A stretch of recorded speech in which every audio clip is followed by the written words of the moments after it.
रिश्तों की नई शुरुआत। शाम सुमन रसोई में रात के खाने की तैयारी कर रही थी।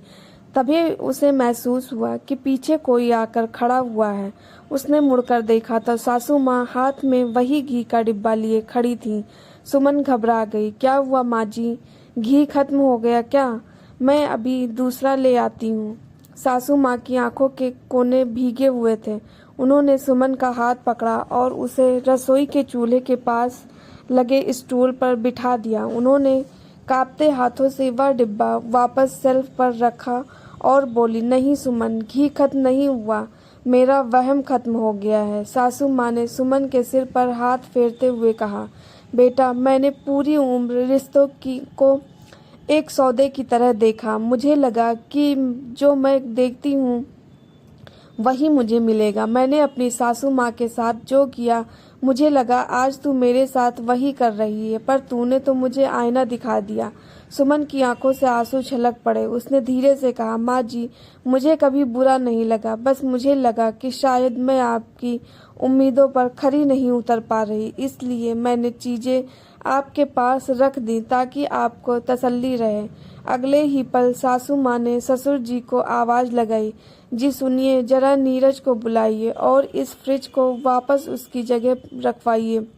और हाँ, आज से रसोई में मेरा और सुमन का राज चलेगा। मुझे अब कमरे में बंद होकर नहीं खाना, मुझे अपनी बहू के हाथ की गर्मा गर्म रोटियां खानी है। नीरज और ससुर जी कमरे के दरवाजे पर खड़े यह सब देख रहे थे। नीरज के चेहरे पर एक सुकून भरी मुस्कान थी। उसे आज एहसास हुआ कि उसकी पत्नी ने बिना एक शब्द बोले, बिना किसी झगड़े के पूरे घर की नींव को मजबूत कर दिया था। उस रात खाने की मेज पर एक अलग ही रौनक थी।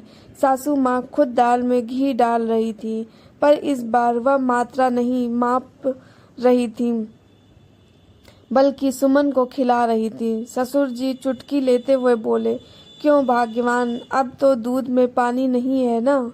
सासू माँ मुस्कुराई और बोली, दूध तो हमेशा से असली ही था जी, बस मेरी नीयत में मिलावट थी। अब मिठास दूध की नहीं, रिश्तों की है।